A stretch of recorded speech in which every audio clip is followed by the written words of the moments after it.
When you hear the word ninja, you probably think of stealth black outfits and ninja stars used to kill targets. In truth, they didn't wear this. This is Ancient Workouts with me, Omar Isuf. In each episode, we examine the culture of one ancient group of warriors and try to apply aspects of their training, nutrition, and mentality into our own exercise routines. How do you stack up against these legendary warriors? Let's find out.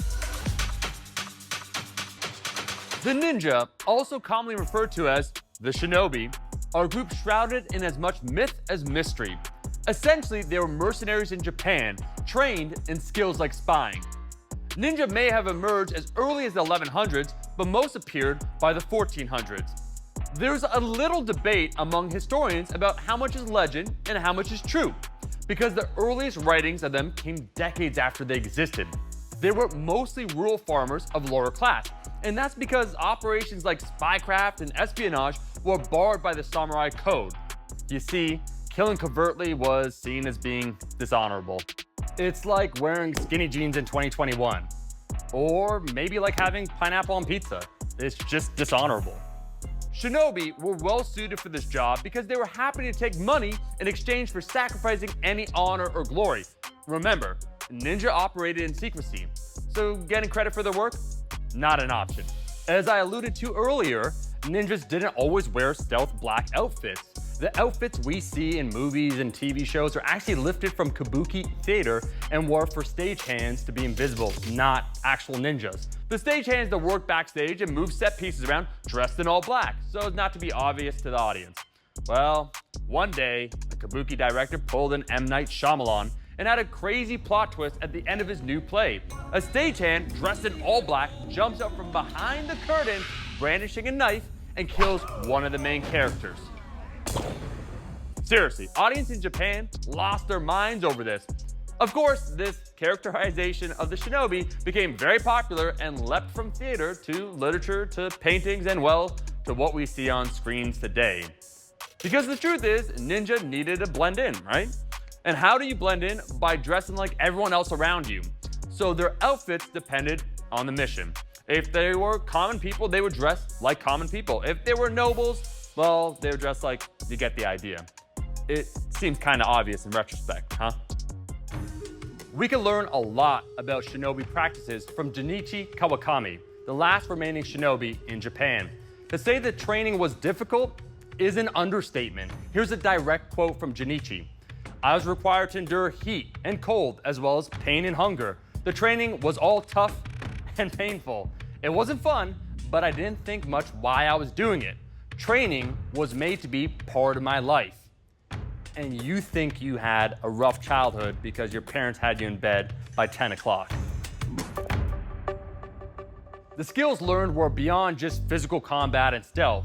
Besides jujitsu, kenjutsu, and ai, speed and agility were key. Stealth was practiced in a wide variety of ways, and a shinobi had to be ready to move quickly over long distances. Stealth was so critical to the shinobi, the legend has it that they were restricted to 60 kilograms of body weight, about 130 pounds, the heft of a big bag of rice. I weigh 180 pounds, so it looks like I'm a little too thick to be a shinobi. Extra size shinobi. It's clear to me, therefore, that for their intended purposes, a shinobi wouldn't be bulky, but would need to be quite lean and certainly agile. Their diet supports this notion, comprising of lower calorie items. Food was simple, consisting of largely whole grain, rice, vegetables, and occasionally fish. I am so excited that we have the last true ninja, Jinichi Kawakami, joining us to talk more about their training. 数百年前の伝統的な忍者の訓練、修行について教えていただけますでしょうか。忍術の修行というのはですね、もともと白身の者の家に生まれたものがですね、その家の伝統伝承として幼い頃からですね、生活の中で覚えていくもの、それが基本なんですね。で、後世になってくると実際にこの忍術というものをですね教える道場といってはなんですが、そういったものができたりもするんですが、それは本来の忍術伝承とは違ってですね、家伝が基本であるということですね。その訓練はどれほど困難なものだったのでしょうか。その詳細を教えてください。なお、くじとかを何か動きを見せられるものがあれば一つ入れていただけますでしょうか。忍術の修行というのはね、幼いところからその家でこう生活習慣、食事の時、あるいは立ち振る舞いですね、そういった中でこう覚えていくわけなんですね。でも高専になってくるとですね、徐々にこの堪忍、要するに忍耐ということを学ばなきゃいけないので、非常に苦しいのは自分の生理的、心理的な欲望に逆らうような、例えば食べないとかですね、水飲まないとか、そういうような眠らないとか、そういう厳しい修行というものが後々になってくるとこれが一番厳しいわけですよね。でなかなかその修行の形態というのが書かれたものも非常に少ないということもあるしですね、伝えるものもなかなかいないということで、その実態はよく理解されていないようにはしております。なかなかこの形を持って修行をどういうふうにというのはなかなか難しいですが、一つですね、技術があるわけですけども、これは忍者の信仰、あるいは侍の信仰と関わるわけですが、摩利支天の密法とか、くじのご神法とかいろいろ言われるものがありましてですね、心空意という体ですね、この陰を持つ。で口で真言を唱える。で心で念ずるというものを具現化したものとしてですね、その密法がありますので、ちょっとやってみましょうか。ですね。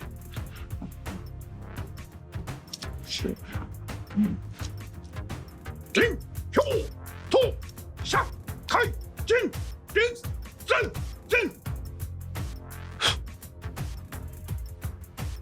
ん。これはですね、いろんな形式があります。今は非常に簡略化しているやり方なんですが、これはですね、摩利支天という、これは影を神格化したものですが、その神仏に祈りですね、自分の身を守っていただくと、そういう呪術なんですね。忍者の信仰とも関わってくる、そういった内容ですね。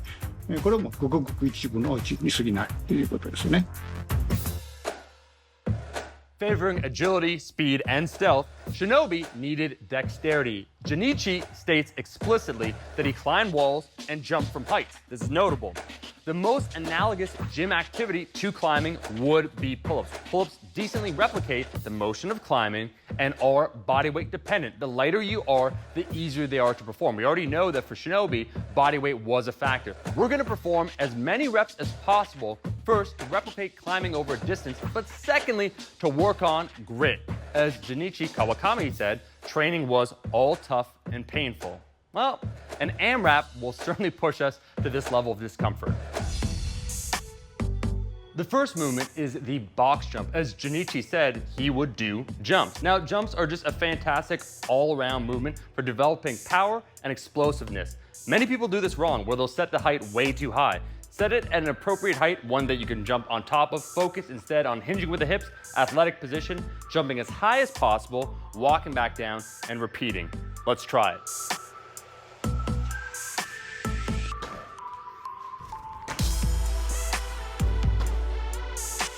The second movement we'll be doing is the inchworm. Remember, Shinobi had to be aware of their body and be very agile. The inchworm is a dynamic movement. You're moving through 3D space. You want to be aware of your core as you're walking it out, making sure you brace, squeeze the glutes, the quads, and as you hold at the very end, hold it for a second, walk back in, and do 3 sets of 10. Let's try it.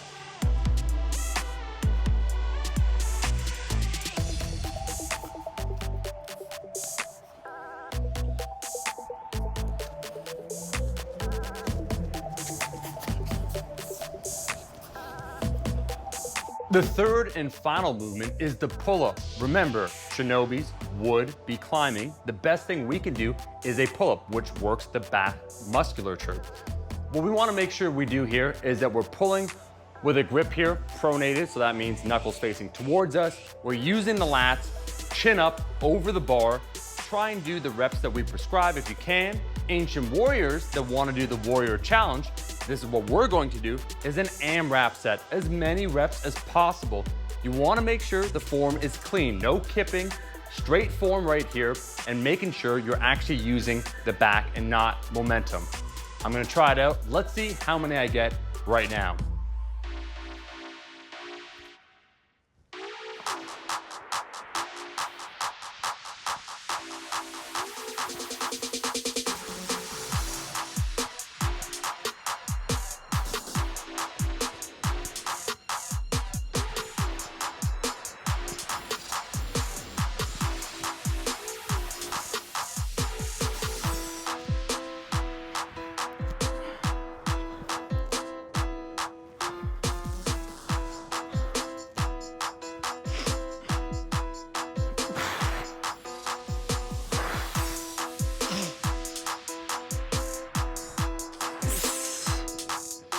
There we go, 20 repetitions. You want to make sure, once again, that the form is strict, because you can get a few more if you really started to let it slide and let momentum take the work, but then your back isn't doing the work. Shinobi were pivotal warriors in feudal Japan. Whether it was information gathering or carrying out an assassination, Shinobi needed a wide variety of skills. Their discipline, training regimen, and tactics would have made them formidable. Thanks for watching. Comment below how many pull-ups you got. Once again, be honest. We're watching you. Enjoy the video. If you enjoyed it, subscribe if you haven't already. Give it a like and let us know what you'll like to see in future episodes. I'm Omar Isuf, and this has been Ancient Warriors with Omar.